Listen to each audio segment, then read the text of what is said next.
Hello students, welcome to kids study. कैसे हैं आप सब लोग? उम्मीद करती हूँ आप लोग बहुत अच्छे होंगे और अपनी प्रैक्टिस कर रहे होंगे। ठीक है, तो जैसे कि आप लोग जानते हो कि मैंने आपको 6 क्वेश्चन दिए थे आपको प्रैक्टिस करने के लिए। उसमें हैव टू, हैज़ टू और वांट टू का कॉन्सेप्ट मैंने आपको बहुत अच्छे से क्लियर कर चुकी हूँ। आपको negative sentences, interrogative sentences, active sentences, है ना। तो आज हम पैसिव सेंटेंसेस पर बात करेंगे। पैसिव कैसी स्टोरीज कैसे होती हैं, क्योंकि हम अपने दैनिक जीवन में अपने जो भी हम एक्टिविटी करते हैं, जो भी हम बातचीत करते हैं, उनमें हम पैसिव सेंटेंसेस का यूज़ बहुत ज़्यादा करते हैं। हम बहुत सारी बातें हैं, जैसे कि आप जानते हो कि आज बुलाना है, इसको बुलाना है, उसको बुलाना है, ये कमरा साफ़ करवाना है, ये पर्दे हटवाना है, और यहाँ से ये चद्दरें हटवानी है। इस तरह से हम बहुत सारी बातें बोलते हैं। उसमें हम कर्ता का जिक्र नहीं करते हैं, सब्जेक्ट का जिक्र नहीं करते कि ये सारा काम करेगा कौन। ये पर्दे हटवाने हैं, यहाँ चद्दरें बिछवानी है, और ये करना है, वो करना है, ये कुर्सी हटवानी है, साफ़ करवानी है। तो इन सब कामों को कोई ना कोई तो करेगा ना। तो हमने जो करेगा उसका जिक्र हमने नहीं किया है, इसलिए क्या होते हैं, पैसिव सेंटेंसेस होते हैं। तो आज हम इस टॉपिक पे पैसिव सेंटेंसेस की ही बात करेंगे, क्योंकि हम अपने दैनिक जीवन में बहुत ज़्यादा पैसिव सेंटेंसेस का यूज़ करते हैं। सिर्फ जो टेंस के सेंटेंसेस होते हैं, हम सिर्फ हम उनमें ही बात नहीं करते हैं कि राम आम खाता है, सीता बाजार जाती है, मैं ये करता हूँ, मैं ये कर रही हूँ, इस तरह से ही हम बात नहीं करते। बहुत सारे तरीके होते हैं हम बात करने के। तो आज इस टॉपिक के अंदर हम वो ही सीखेंगे। तो चलिए आइए वीडियो को शुरू करते हैं। वीडियो को आगे शुरू करने से पहले मैं आप लोगों को बताना चाहूँगी आखिर पैसिव सेंटेंसेस होते क्या हैं। तो पैसिव सेंटेंसेस का, जैसे कि मैंने आपको बताया कि हमारी जो डेली एक्टिविटी है उसमें हम पैसिव सेंटेंसेस का बहुत ज़्यादा यूज़ करते हैं। बस कोई भी सेंटेंस होता है जिसमें कर्ता का जिक्र नहीं होता, सब्जेक्ट का जिक्र नहीं होता है, उसी को ही हम पैसिव सेंटेंस कहते हैं। और ये हर टेंस की कैटेगरी के होते हैं। एक टेंस के 4 पार्ट होते हैं, उन 4 पार्ट में आपको पैसिव सेंटेंसेस मिलेंगे। ठीक है, नेगेटिव भी होंगे, एक्टिव होंगे और इंटरोगेटिव होंगे, और इस तरह से इंटरोगेटिव प्लस नेगेटिव होंगे। ऐसे आपको हर टेंस की कैटेगरी में होगा, ऐसे होगा। तो मॉडल में भी आपको पैसिव मिलेंगे और हर जगह आपको पैसिव सेंटेंसेस मिलेंगे। तो आपको हर जगह कंफ्यूज्ड नहीं होना है, क्योंकि सब जगह रूल सेम रहता है। तो अभी मैं आपको हैव टू और हैज़ टू का पैसिव करना सिखा रही हूँ। तो अभी आपने इसको अगर अच्छे से क्लियर कर लिया इसी वीडियो में, तो समझ लो आपका हर टेंस की कैटेगरी के जो पैसिव हैं वो क्लियर हो गए, क्योंकि सब जगह रूल सेम रहता है। बस हेल्पिंग वर्ब चेंज होती है, और उस चेंज हेल्पिंग, और जो मेन वर्ब होती है ना, उठना बैठना खाना पीना, वो पैसिव में ना हर जगह वर्ब की थर्ड फॉर्म आती है। ठीक है, बस हेल्पिंग वर्ब चेंज होती है, जैसे विल और हैज़, हैड, यही चेंज होगा। बाकी सब जगह क्या होती है, वर्ब में थर्ड फॉर्म आएगी। तो आज मैं आपको हैव टू और हैज़ टू का पैसिव करना सिखा रही हूँ। तो आप इसको अच्छे से क्लियर कर लीजिए। एक बार देखो, 2 बार देखो, 3 बार देखो, अच्छे से इसे क्लियर कर लो। समझ लो आपको हर टेंस का क्लियर हो गया है, क्योंकि बस हेल्पिंग वर्ब चेंज होगी और वर्ब जो होगी सब जगह वर्ब की थर्ड फॉर्म आएगी। तो आइए स्टोरी पढ़ते हैं कि किस तरह से हमारे पैसिव सेंटेंसेस होते हैं, उसके बाद हम इंग्लिश करेंगे इसके। तो आइए चलिए वीडियो को शुरू करते हैं। जिन बच्चों को हिंदी समझ में नहीं आती है उनके लिए मैंने SMS लैंग्वेज में भी लिखा है और इंग्लिश में भी लिखा हुआ है। फिलहाल आप सिर्फ सुन लीजिए कि सेंटेंसेस कैसे होते हैं। ठीक है, तो कल यह कमरा साफ करवाया जाना है। कोई भी काम करना है, A to Z। सेंटेंस के पीछे आएगा ना है, ने है, नो है। ठीक है, कोई कुछ भी करना है आपको, सेंटेंस के पीछे ये आएगा। और सेंटेंस में आप क्या यूज़ कर सकते हो, have, has to, is, am, are to, want to, किसी का भी आप यूज़ कर सकते हो अपने थर्ड पर्सन सिंगुलर के अकॉर्डिंग और प्लूरल के अकॉर्डिंग। वो आपको यूज़ करना है जैसा आपका सब्जेक्ट होगा। तो कल यह कमरा साफ करवाया जाना है, तो इस कमरे को साफ कौन करवाएगा, उसका जिक्र यहाँ पे नहीं किया गया है, इसलिए क्या है, पैसिव सेंटेंस है। यह कमरा साफ करवाया जाना है। अगर इसको, अभी तो ये हैव टू, हैज़ टू और want to, is, am, are to का कैटेगरी का है। अगर ये इस तरह से होता, कल ये कमरा साफ करवाया जाएगा, तो ये फ्यूचर का हो जाएगा। कल ये कमरा साफ करवाया जाना था, इसको हम कई तरीके से बोल सकते हैं।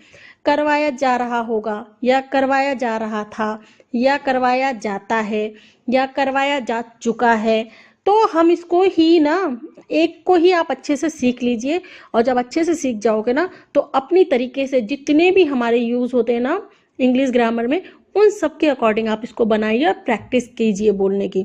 ठीक है, तो जैसे मैं बता रही हूँ आपको, कल ये कमरा साफ करवाया जाएगा, कल ये कमरा साफ करवाया जा रहा होगा, कल ये कमरा साफ करवाया जा सकता है, कल ये कमरा साफ करवाया जा सकता था, कल ये कमरा साफ करवाया जा रहा होगा, या कमरा साफ करवाया जाना था। तो कुछ भी हो सकता है, यह कमरा साफ करवाया जाता है। इस तरह से हर कैटेगरी में हम इसे यूज़ कर सकते हैं। और बस क्या करना है आपको, हेल्पिंग वर्ब चेंज करनी है और वर्ब क्या रहेगी, थर्ड फॉर्म ही रहेगी, क्योंकि वो पैसिव सेंटेंस है। तो अभी मैंने जितने भी सेंटेंसेस आपको बताए अलग अलग कैटेगरी के, वो सारे पैसिव सेंटेंस है।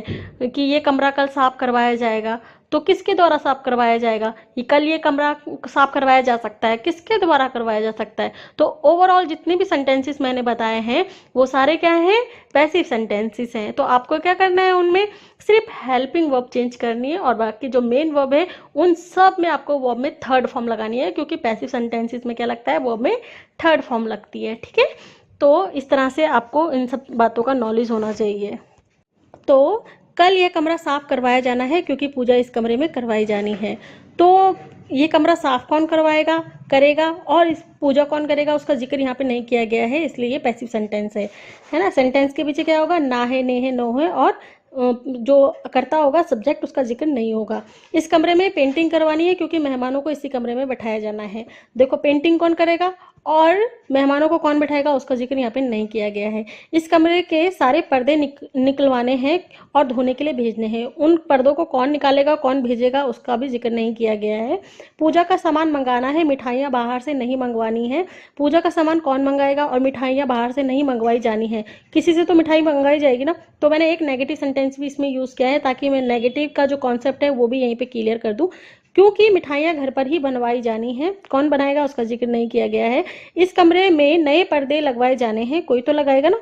कमरे में लाइटें नहीं लगवानी है, एक और नेगेटिव सेंटेंस, क्योंकि कमरे में दिए लगवाए जाने हैं। इस कमरे में बस पूजा करवाई जानी है, मेहमानों की सोने की व्यवस्था इस कमरे में नहीं करवाई जानी है। मेहमानों की सोने की व्यवस्था दूसरे कमरे में करवाई जानी है। तो इसमें मैंने नेगेटिव सेंटेंस भी ऐड किए हैं और एक्टिव भी ऐड किए हैं, ताकि आपका दोनों कॉन्सेप्ट यहीं पे क्लियर हो जाए। और सेंटेंस के पीछे क्या आएगा, ना है, ने है, नो है आएगा, और सेंटेंस में क्या होगा, सब्जेक्ट का जिक्र नहीं होगा, वो हमारे क्या होंगे, पैसिव सेंटेंसेस होंगे। तो आपको समझ में आ गया किस तरह के सेंटेंसेस होते हैं। और दूसरी बात क्या है, हमारी डेली जो कॉन्वर्सेशन होती है उसमें हम इस टाइप के सेंटेंसेस बहुत ज़्यादा यूज़ करते हैं। अगर आपको इन सेंटेंसेस का नॉलेज नहीं होगा तो आप कभी भी नहीं बोल पाओगे, इसलिए इसका कॉन्सेप्ट भी आपको अच्छे से आना चाहिए, पैसिव सेंटेंसेस का। तो आइए देखते हैं इंग्लिश कैसे करेंगे। तो यहाँ पे मैंने आपके लिए एसएमएस लैंग्वेज में लिखा है। जिन बच्चों को हिंदी समझ में नहीं आती है वो यहाँ पे से अपना डाउट क्लियर कर सकते हैं, यहाँ पे से पढ़ सकते हैं। अगर इंग्लिश का भी कोई सेंटेंस आपको समझ में ना आए तो यहाँ पे देख सकते हैं। तो आइए देखते हैं पैसिव सेंटेंसेस कैसे होंगे। Have to, has to, is, am, are to, want to के कैटेगरी के। टुमारो, कल। दिस रूम, मैंने ये कमरा, हैज़ टू बी क्लीन्ड, कल ये रूम साफ करवाया जाना है। कोई भी काम करना है, करवाना है या करवाया जाना है, सेंटेंस के पीछे ना है होगा, नहीं होगा, नो होगा, है ना। तो आपको समझ जाना है यहाँ पे has to, have to, is, am, are to, want to का आपको यूज़ करना है। ठीक है, तो ये पैसिव सेंटेंस है। जब भी आपको have to, has to, is, am, are to के बाद बी मिलेगा, वो आपकी थर्ड फॉर्म मिलेगी, तो आपको समझ जाना है कि ये पैसिव सेंटेंस है। ठीक है, तो ये कमरा साफ करवाया जाना है, एक कमरे की बात हो रही है, इसलिए हमने यहाँ पे हैज़ का यूज़ किया है। आपकी मर्जी के अकॉर्डिंग आप यहाँ पे इज भी यूज़ कर सकते हो, क्योंकि एक रूम है ना, तो सिंगल के साथ हैज़ लगता है, इज लगता है। बिकॉज, क्योंकि worship is to be done in this room, क्योंकि पूजा इस कमरे में कराई जानी है। वर्शिप का मतलब होता है पूजा। Painting has to be done in this room, painting करवाई जानी है। कुल मिला के बात ये है कि आपको पैसिव सेंटेंसेस जो होंगे वहाँ पे कर्ता का जिक्र नहीं होगा, और आपको has to, is, am, are to, want to के बाद बी लगाना है, वर्ब की थर्ड फॉर्म लगानी है। क्लियर, ठीक है। Because the guests have to be seated in this room, क्योंकि मेहमानों को इस कमरे में बैठाया जाना है। ऑल द कर्टन्स, सारे पर्दे, ऑफ दिस रूम, इस कमरे के, हैव टू बी रिमूव्ड, उनको निकाला जाना है। एंड, और सेंड फॉर वॉशिंग, और उनको धुलवाने के लिए भेजा जाना है। जो दूसरा सेंटेंस है ना, एंड सेंड फॉर वॉशिंग, तो ये आपको लग रहा होगा कि यहाँ पे आपने थर्ड फॉर्म का यूज़ क्यों नहीं किया। सबसे पहली बात, मैंने आपको बताया है कई बार, जब आप सेंटेंस में हैव टू करते हो तो जब तक फुल स्टॉप नहीं आता है तब आपको बार बार हैव टू करने की ज़रूरत नहीं है, या हैज़ टू करने की ज़रूरत नहीं है, या हैव टू करने की ज़रूरत नहीं है। मैंने आपको ये बात बताई है। तो पहला सेंटेंस क्या है, all the curtains of this room have to be removed. पहला सेंटेंस ये हो गया कि सारे से पर्दों को इस कमरे से हटाना है। सेकंड सेंटेंस क्या है, और उनको धुलवाने के लिए भेजा जाना है। तो दूसरा सेंटेंस में मैंने हैव टू का यूज़ नहीं किया या हैज़ टू का यूज़ नहीं किया। और दूसरी बात देखो यहाँ पे फॉर है ना, फॉर क्या है, एक प्रेपोजिशन है, पर्पस को दिखाता है। फॉर के बाद जो भी वर्ब आएगी ना, धोने की, उठने बैठने खाने पीने की, वहाँ पे आपको क्या लगाना होता है, आईएनजी लगाना होता है। जब भी फॉर के बाद, बिफोर के बाद, तो है ना, आफ्टर के बाद और इनके बाद जब भी वर्ब आएगी, कोई भी वर्ब आएगी, उठना बैठना खाना पीना, उसमें आपको वर्ब में आईएनजी लगानी होती है। द आइटम्स ऑफ वर्शिप, पूजा का सामान, हैव टू बी ऑर्डर्ड, वो मंगवाना है या मंगवाया जाना है, हिंदी कुछ भी हो सकती है, उस पर आपको कंफ्यूज्ड नहीं होना है, ठीक है। तो पूजा का सामान मंगवाया जाना है। Sweets are not to be ordered from outside, जो मिठाइयाँ हैं वो बाहर से नहीं मंगवाई जानी है। तो आपको पता लग गया है इस कैटेगरी में, आपको पैसिव वाली कैटेगरी में नेगेटिव सेंटेंस को भी कैसे सॉल्व करना है। मैंने इसी के अंदर आपका एक सेंटेंस डाल दिया है। इज एम आर के बाद नॉट, फिर टू, फिर बी, फिर वर्ब की थर्ड फॉर्म। हैज़, हैव के बाद नॉट, फिर बी, टू, फिर बी, फिर वर्ब की थर्ड फॉर्म। वांट के बाद नॉट, फिर टू, फिर बी, फिर वर्ब की थर्ड फॉर्म। इस तरह से आपको नेगेटिव सेंटेंस सॉल्व करना है। इसी तरह से आपको प्रैक्टिस करनी है जिस तरह से मैं आपको बता रही हूँ, ठीक है। बिकॉज, क्योंकि sweets have to be made at home, क्योंकि जो मिठाइयाँ हैं वो घर पर ही बनाई जानी है। न्यू कर्टन्स, नए पर्दे, have to be installed in this room, जो नए पर्दे हैं वो इस कमरे में लगवाए जाने हैं, ठीक है। Light is not to be installed in this room, जो लाइट है वो इस कमरे में नहीं लगवाई जानी है।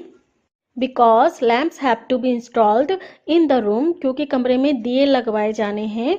Just worship is to be done in this room, इस कमरे में बस पूजा करवाई जानी है। Sleeping arrangements for the guests are not to be made in this room, मेहमानों की सोने की व्यवस्था इस कमरे में नहीं करवाई जानी है या नहीं करवानी है, हिंदी कुछ भी हो सकती है। The sleeping arrangements for the guests have to be made in another room, मेहमानों की सोने की व्यवस्था दूसरे कमरे में करवाई जानी है।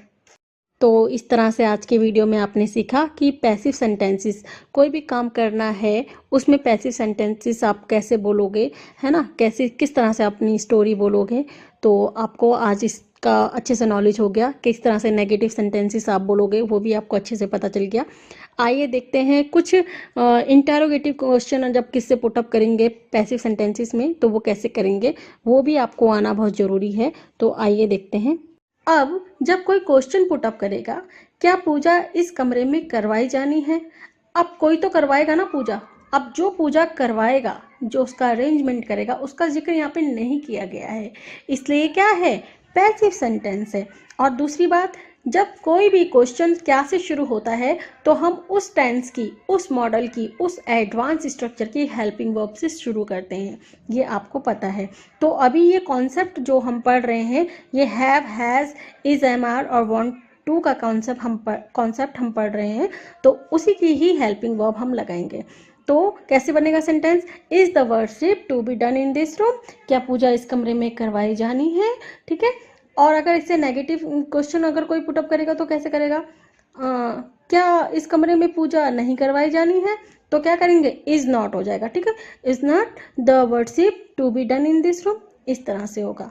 अगर आप नॉट को आप ना द वर्शिप के बाद भी लिख सकते हैं, is the worship not to be done in this room, इस तरह से भी इसे आप सॉल्व कर सकते हैं, या दोनों को साथ में लिख के भी सॉल्व कर सकते हैं, दोनों तरह से कर सकते हो आप। तो जहाँ पे आपने is not the worship to be done in this room किया है, वहाँ पे हैज़ नॉट भी आप यूज़ कर सकते हो, has not the worship to be done in this room, क्योंकि इज और हैज़ दोनों सिंगल के साथ लगता है। और आप जानते हो जो कॉन्सेप्ट हम अभी पढ़ रहे हैं उसमें इज, एम, आर भी लगता है और हैव, हैज़ भी लगता है और वांट भी लगता है। तो आप सिंगल के साथ इज भी लगा सकते हो, हैज़ भी लगा सकते हो। इसको दूसरे तरीके से भी सॉल्व कर सकते हो, कैसे, is the worship not to be done in this room, ठीक है, ऐसे भी कर सकते हो। और जहाँ पे ये इज लगाया ना आपने, वहाँ पे हैज़ भी लगा सकते हो, has the worship not to be done in this room. तो आपको ये कॉन्सेप्ट अच्छे से क्लियर हो चुका है, मैं उम्मीद करती हूँ आपको एक भी डाउट नहीं होगा। अगर कोई इस तरह से क्वेश्चन पुटअप करे, इस कमरे में पूजा क्यों नहीं करवाई जानी है, या इस कमरे में पूजा क्या करवाई जानी है, जब, क्या, क्यों, कैसे, किसके साथ, कितने बजे, कौन सा, कितने टाइम, है ना, ये सब बीच में आता है। तो इन शब्दों के लिए जो कंजंक्शन हम यूज़ करते हैं, सबसे पहले वो कंजंक्शन लिखते हैं। उसके बाद जो हेल्पिंग वर्ब उसमें यूज़ होती है उस टेंस के अकॉर्डिंग या उस मॉडल वर्ब के अकॉर्डिंग पहले वो लिखते हैं, उसके बाद सेंटेंस को सॉल्व करते हुए आगे बढ़ते हैं। तो आइए देखिए कैसे करेंगे इसे solve. Why worship is not to be done in this room. तो इस जो वर्शिप है ना, इसको आप बाद में भी लिख सकते हो, पहले इज़ नॉट आप लगा सकते हो, हेल्पिंग वर्ब लगा सकते हो कंजंक्शन के बाद, ठीक है। तो कैसे बनाएंगे, why is not worship to be done in this room. जैसे दूसरा वाला देखो, why has not worship to be done in this room. जो ये हैज़ लिखा है ना जहाँ पे, वहाँ पे आप इज़ भी कर सकते हो। तो आई होप ये वीडियो आपको बहुत अच्छी लगी होगी और बहुत कुछ आपको सीखने को भी मिला होगा। तो thank you for watching this video. और अगर वीडियो अच्छी लगी हो तो वीडियो को लाइक और सब्सक्राइब जरूर कीजिएगा। Thank you so much.